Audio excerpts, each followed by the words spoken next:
dengan ikhlas dan hati yang tulus itu mesti cedak. Oh. Ngono sayang. Iya sayang, kabarnya gimana sayang? Kangen loh, Dek. Dirimu kangen loh. Baik. Ori nangkul kinempet-empet. Duh, sangreknaning bawana. Oh. Ya si tukang lalang ati, ya si tukangen sing bias. Ya si tukang kudu garing.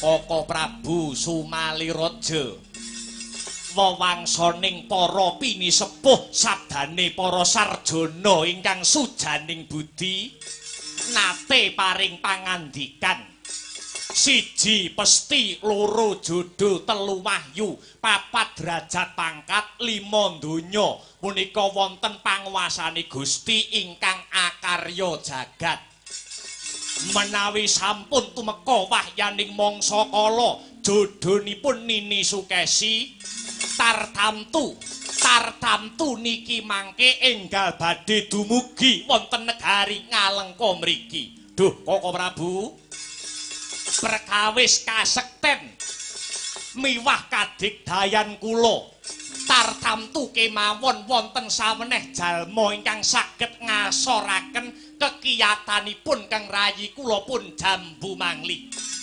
jalaran wonten tetembungan sak dhuwure langit isih ana langit maknanipun sak digdaya digdayaning tiyang menika maksih wonten ingkang ngungkuli pramila saking menika duh Koko Prabu kula aturi paduka Koko Prabu Sumaliraja pitados dhateng rayi kula pun jambu mangli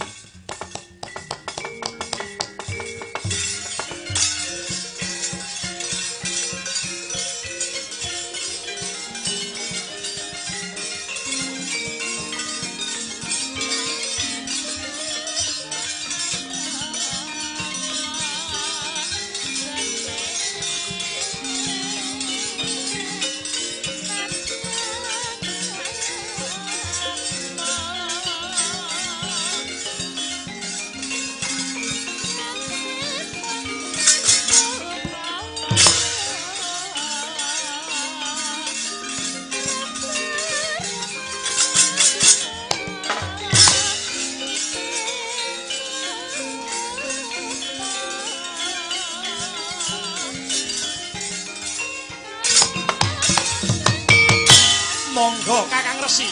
Wah. Monggo lenggah ingkang sekeca Kakang Resi.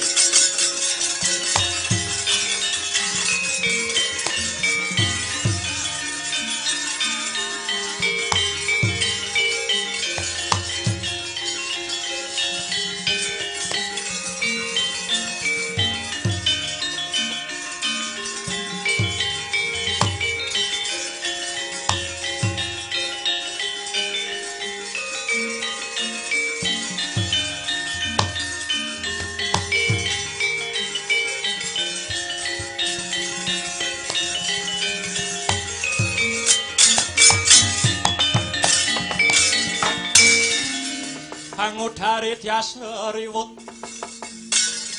Urwati rawat hati wedi lamun kauningan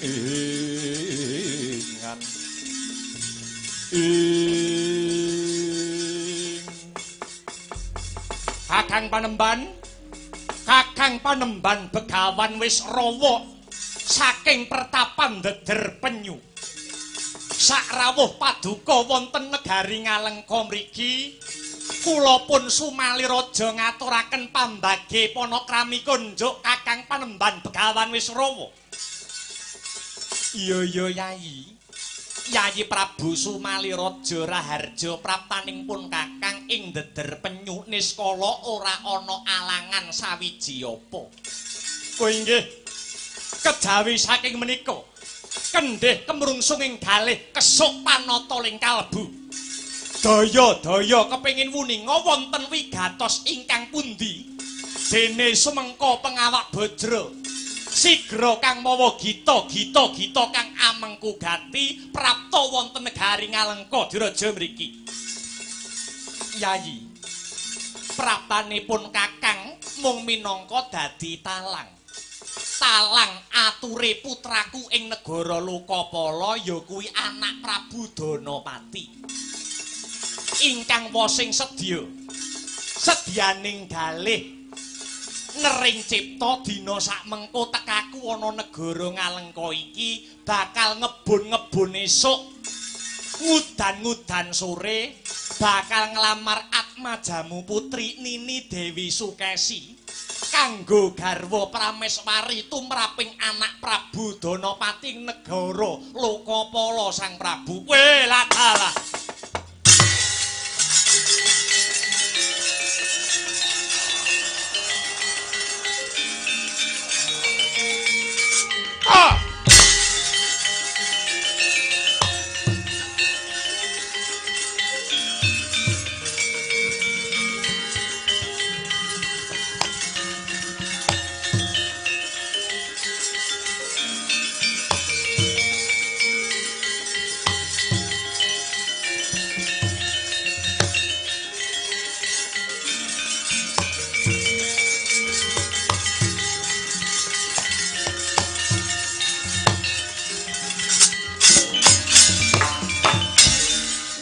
Pangapunten, kula pun Jambu Mangli ingkang lemah bengkah nyelo-nyelo radi majeng anggen kula lenggah.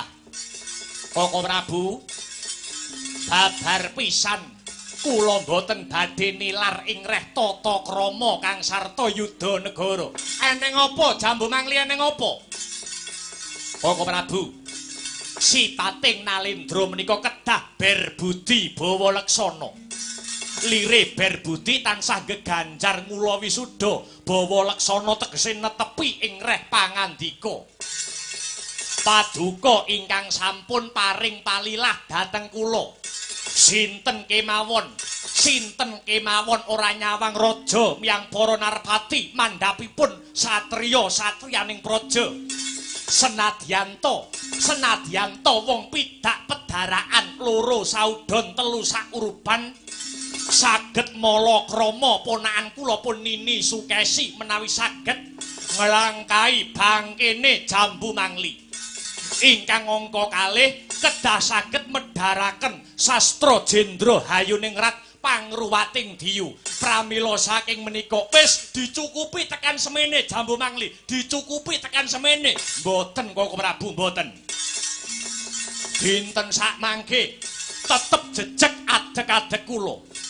Sinten kemawon kedah saged ngasoraken kadigdayanipun Jambu Mangli. Biyen to kepengin mupu putri saking negari Ngalengka. Jambu Mangli, kae iki sawangen. Sing nglamar kuwi Kakang Panembahan Begawan Wisrawa. Pandhita ingkang linuwih kudune kowe bisa milah kang sarta milih. Jambu Mangli, mboten. Wis Yayi Prabu wis. Saiki Yayi Prabu ora perlu kuwatir yen to pancene si Jambu Mangli tetep ngugemi wujute sayembara perang iki. Begawan Wisrawa ya bakal saguh nglakoni sayembara iki. Jambu Mangli, apa kowe ora ngerti kaprawiran lan kadigdayane Begawan Wisrawa? Iki mengko sisip sembire luput katuranggane nyawamu sing bakal dadi totoane. Nyawa kula badhe kula udhakaken kinarya netepi jejibahan menika. Weladalah dikandhani lah kok malah mancasi. Wis Yayi wis. Ayo Jambu Mangli, enggal munggah blabar kawat janget cincang. Tak turuti apa sing dadi kekarepamu. Sumangga Panembahan.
Arya wangsit pindha gumbangan kaping kawan susuh ngangin ngendi nggone miwang gali ingkang belatala cara carane wong idu ora bakal tak dilat maneh Begawan Wisrawa Jambu Mangliya lugune gedhe pangemanku tumrap jeneng sira Raden Jambu Mangli ora susah kowe ngeman karo aku kabeh wis dadi prasetyaku kabeh wis dadi patembayaku dina sak mengko katresnanku bakal tak totoi pati lho usik kok katresnanmu bakal ndok totoi pati iki tegese ngene Begawan Wisrawa bares kures bloko suto blak kutang terus terang lugune nggonku ngetokke giri sayembara iki merga gedene rasa katresnanku kelawan Nini Sukesi jujur wae asline ponakanku arep tak pek bojo dhewe la iki suwe-suwe kok ngawur kowe ngawur piye aku lanang kono wedok ya to iya niatku iki durung ana sing ngerti kejaba mung kowe Wisrawa merga sedhela maneh kowe bakal mati dadi pakan gagak batangmu ayo ketoken kadigdayanmu ketoken karosanmu aku kang bakal nguntapake nyawamu ing neraka jahanam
kenya Bandayuda.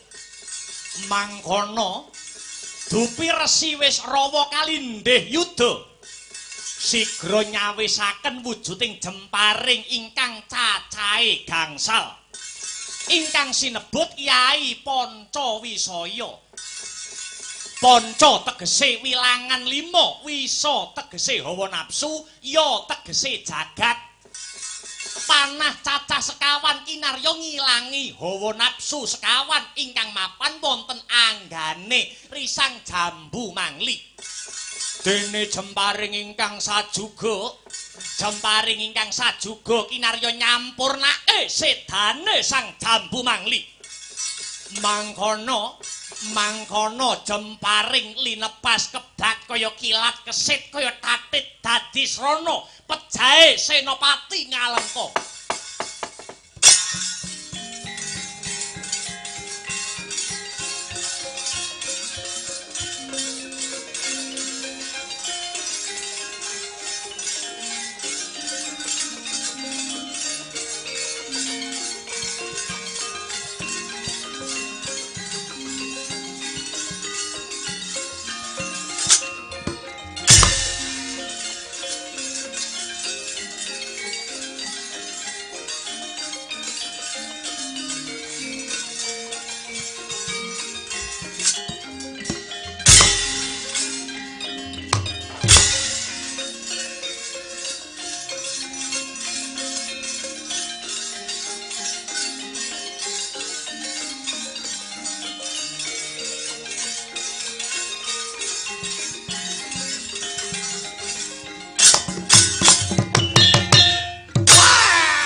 Manganjur laguning angin kukur agraning rega. Guru-guru nita kagiri-giri.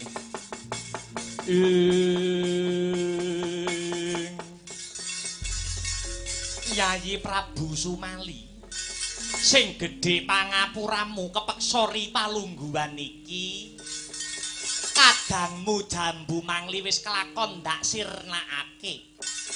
Mboten dados menapa Kakang Panembahan, lakar sedaya kala mau ingkang dipun pikajengaken dening Yayi Jambu Mangli.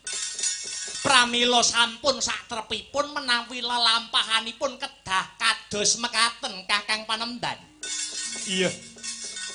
Sak rampunge wis rawa wis kelakon nyingkirake Jambu Mangli. Banjur bebono apa maneh sing kudu ndak wujuti. Inggih.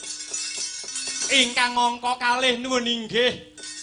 Pamutahipun anak kula pun Nini Sukesi anggenipun adreng lan kenceng kepengin mangertosi wedharan kawruh sastra Jendra Hayuning Rat pangruwating diyu. Sukesi Panemban wis rawa mara gage kantinen manjing ana sanggar pamujan Yonini Sukesi. Men bisa wening anggene bakal ambabar ilmu suci iki mengko. Nuwun inggih ngestuaken dawuh Kanjeng Rama. Muga-muga kanthi srana wedharan kawruh sastra Jendra Hayuning Rat jiwane sinatriya bisa anyrambah ana bumi ngalengka. Jiwane sinatriya bisa anyembuh ana ing para kawula miyang perbebrayan agung kang mapan ora ngalengka diraja iki.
Siung gajah duh asmirah Indrajit pandunungipun rikma memes ngembang bakung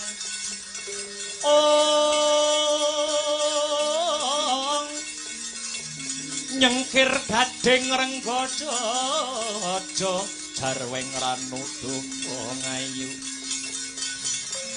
Singa kirta mangsa janma baya sapa kang anyutuk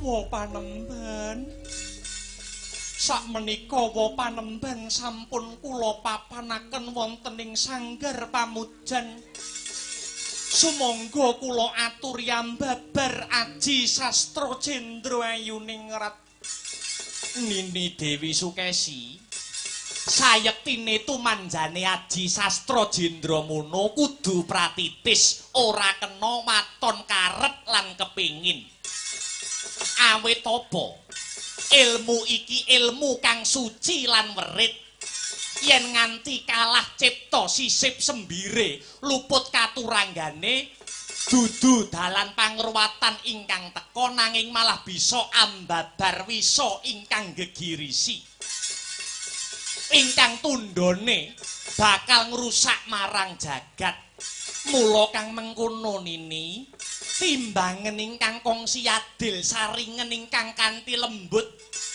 aja nganti iki mengko malah sira Nini getun keduwung ing tembe mburine krana apa umurmu kang maksih muda iki durung karuan yen kuwat nampa boboting kawruh kasunyatan lamun datan linambaran suci ning Panembah lan meneping Pancandriya Panembahan gandeng kula menika sampun mangertos bilih Sastra Jendra menika kedah katantukaken kanthi pratitis. Mila kula sampun samapta kanthi sesuci diri lan ngipataken hawa nafsu. Supados boten kegubel dening pepinginan Nini Sukesi iya. Mara gage tatanen rasamu weningna pikirmu. Menepno panca ndriyamu. Dina iki bakal tak wiwiti amedhar kawruh Sastra Jendra hayuning rat pangruwating diyu.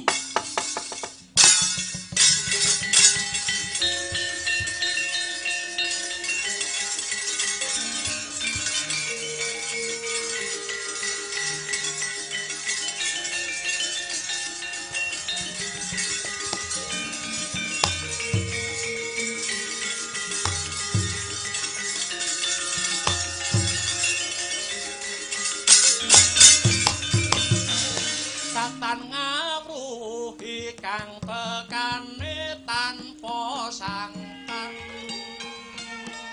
sangijen kaya bari sarasati sayekti andayani makaring sadaya.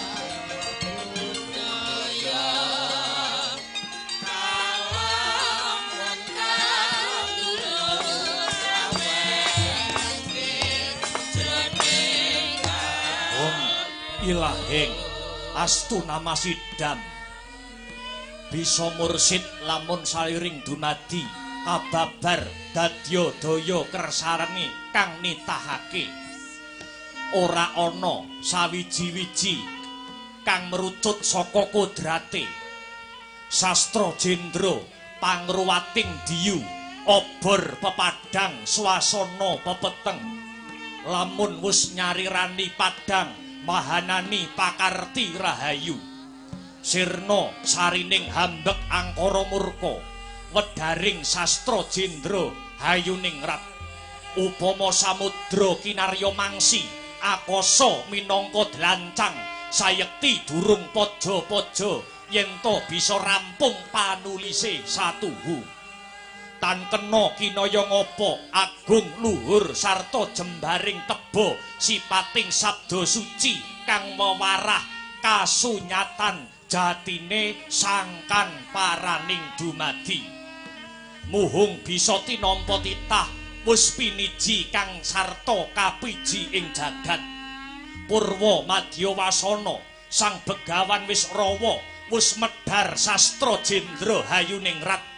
jroning alam suksma sang dewi meleng jatining yuwana anampi wisike sang wiku debya hamung sayekti aji Sastra Jendra dudu basa wantah ingkang dumeling karna nanging wisiking Bathara Luhung ingkang kedah tinampi wisiking Bathara Luhung kang kedah tinampi srana weninging cipta lereming kang Pancandriya ing mangke wiwaraning suksma sang dewi dereng tinarbuka ing mangke wiwaraning sukma sang dewi Sukesi dereng tinarbuka dereng menep krana sugenge Dewi Sukesi maksih kegubel kridaning hawa nafsu mila senadyan aji-aji wis tumanduk parandene datan rumasuk nadyan wis winarah nanging dereng pernah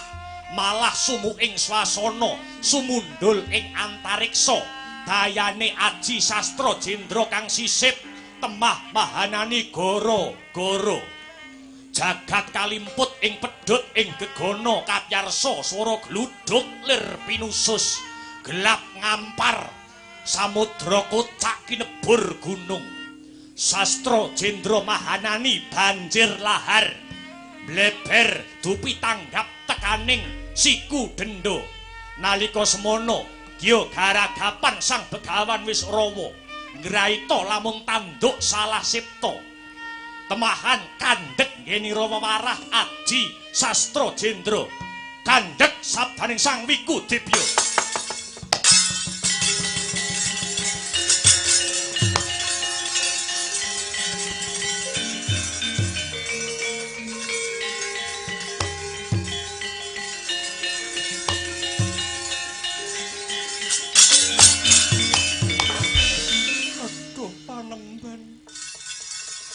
ndang tetrawangan raos sing manah kula dupi paduka kepareng ambuka dhateng korining kamulyan kula. Mboten langkung kula ngaturaken panuwun panemban. Iya, ora liwat tiba sepadha-padha. Ripalungguhan iki gandeng wis gamblang nggonku medhar sastra jendra. Mara gageri palungguhan iki tata-tata jeneng sira nini bakal tak kanthi. Tak boyong marang negara Lokapala kinarya jatuh kramane anakku Prabu Danapati. Aduh panemban, paduka sesembahan kula. Nuwun pangapunten menawi kula nedya kajatukrama kalian Prabu Danapati. Kula mboten kemawon panemban. Lho. Dasarmu apa Sukesi? Prataku mupu sayembara, becik sing digelar dening Jambu Mangli apa dene wedare sastra jendra. Kabeh wis tak wujuti. Wis sak trepe lamun ripalungguhan iki jumbuh kelawan perjanjen jeneng sira tak kanthi mapan ana negara Lokapala kinarya jatuh kramane putraku Danapati. Nuwun pangapunten, kula sampun sumpah boten ningali endhek dhuwuring derajat pangkat sugih miskining bondo donya senadyan saudon saurupan ingkang tegesipun sinten kemawon ingkang kuwawi medhar sastra jendra punika ingkang badhe kula suwitani panemban.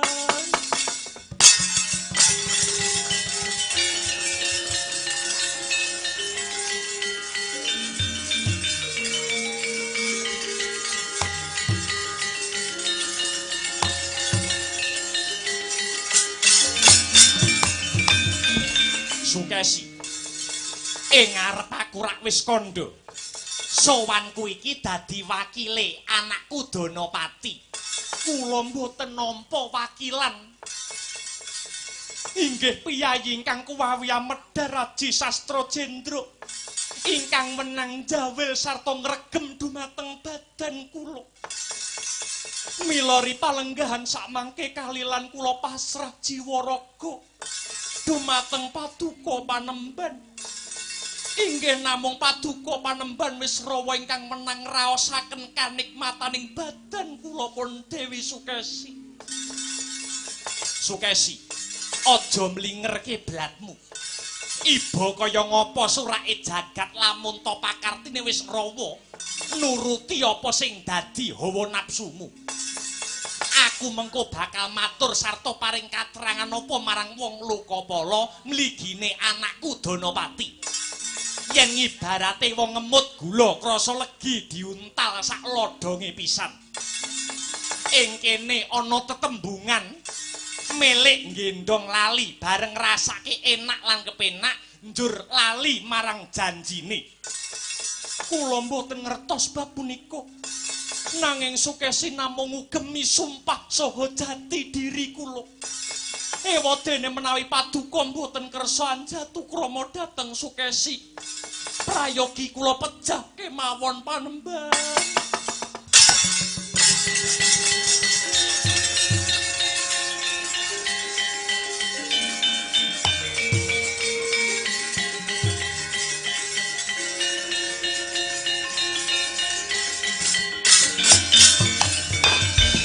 Leres apodo temiling angolati Puspita medemindah kang warni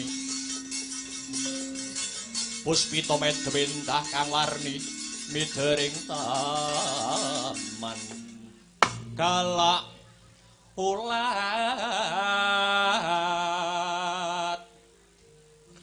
kadit-kadit abarung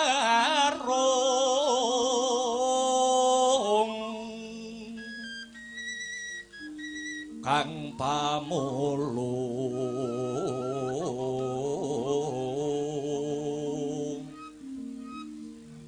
alus manis mawehkung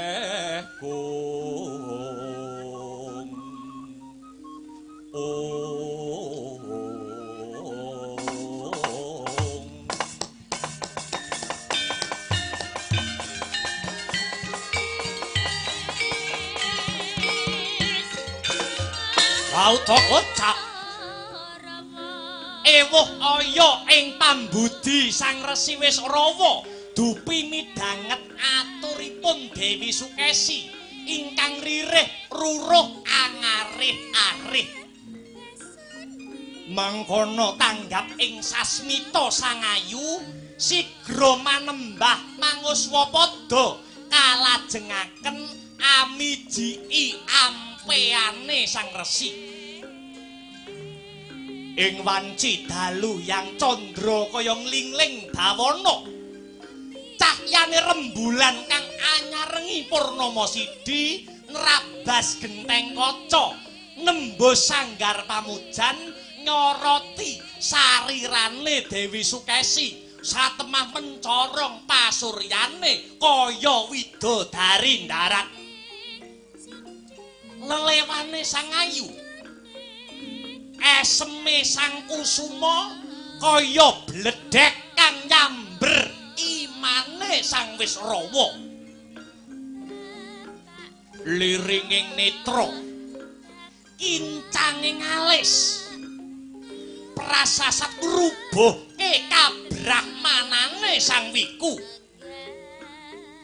kedadak ana udan riwis-riwis ambabar hawa atis parandene saya ndadi Dewi Sukesi nggih mamet prana memanuhara mring Sang Resi saya kendel tilar ing katrapsilan Dewi Sukesi anyopot busanane setunggal mbaka setunggal satemah ngeglo ngelegena Sang Dewi tanpa busana keder jantunge Resi Wisrawa brol punang riwe kaya dineres mandeng menteleng eman yen kedhep mulat endahe Sang Ayu kabuncang kapandhitane mamprung kasutapane satemah ilang sipate pendhita lan putri ilang sipate guru lan murid anane amung priya lan wanita kang kaprawasa ing birahi ing sepi margane lali Begawan Wisrawa ambruk marang pepangkone Sang Dewi Sukesi candrane Sang Resi kaya kumbang ingkang brengengeng ngupaya marang dununging sari bawane kembang kang maksih kudhup pramila miling-miling Sang Bremara nggih ngupaya marang dununging sari dupi wis permana ya kaingsep-ingsep nganti tapis satemah marem antuk jatining pemarem panjerite Dewi Sukesi ingkang rasake kenikmatan donya tanpa timbang nganti kaya sundul langit prahara nimbrung Alengkadraja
diwasaning ari gumantosing candra lan warsa pagedhonganing crita usumaning Ayu Sang Dewi Sukesi wis kelampahan kawengku dening Begawan Wisrawa.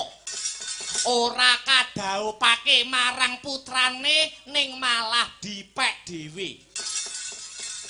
Ana paribasan gula batu legi rasane calon mantu malah diuntal dhewe. Dungkap ngrebini pitung Candra Dewi Sukesi. Kabar wis mebar pawarta wis warata. Keprungu nganti negara Lokapala.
Wisrawa kurang ajar.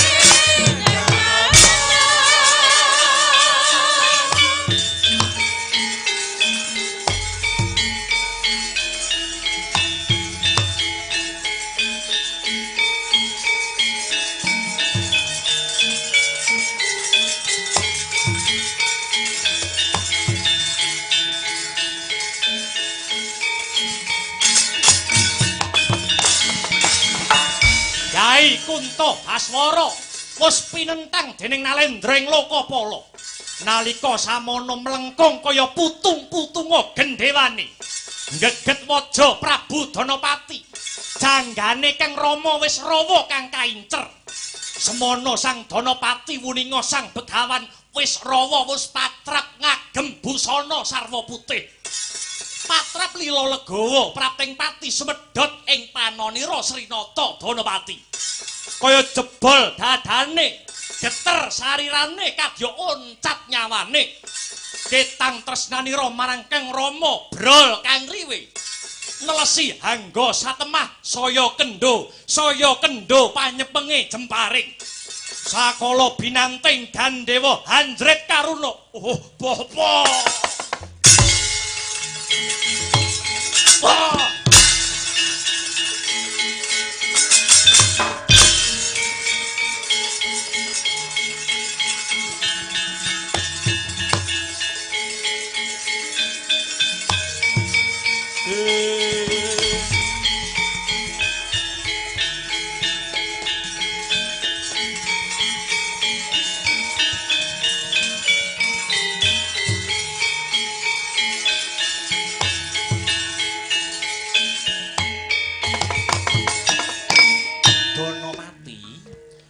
Aja sira kang nampa pidana anakku cah bagus.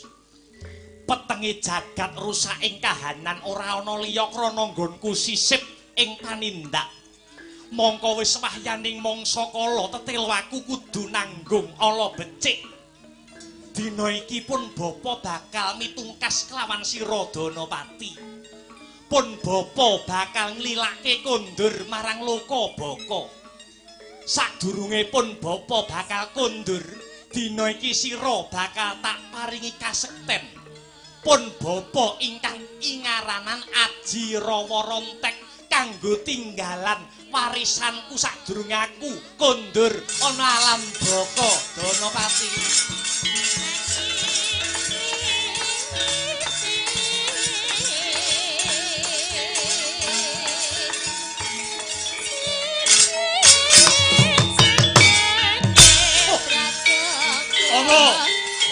Bapak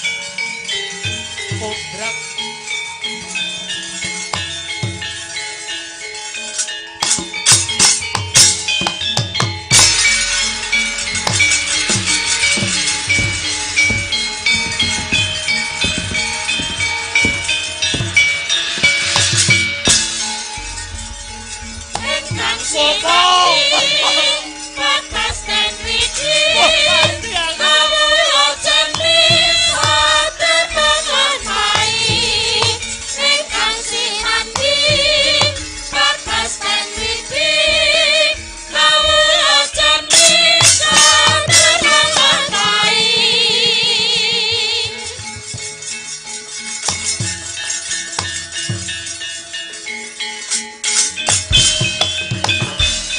Bagus rupamu, gagah dedekmu nanging wengis bebudenmu Donopati. Kowe tegel mentolo karo bapakmu dhewe. Donopati, kowe tegel karo wong tuamu, tegese kowe ya tegel karo sedulurmu kang masih ana kandhutaning Dewi Sukesi. Eling-elingen sumpahe Dewi Sukesi Donopati. Anakku sing ana sajroning kandhutan iki sing bakal besuket males sedane bapakmu Donopati. Donopati aku.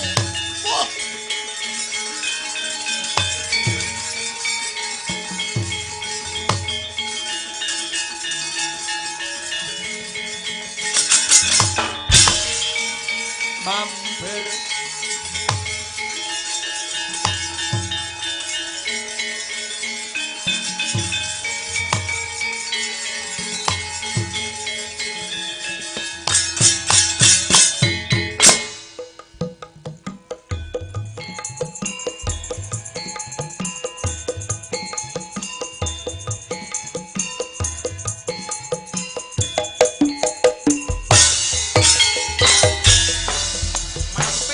mampir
pada malam hari ini. Wah iya.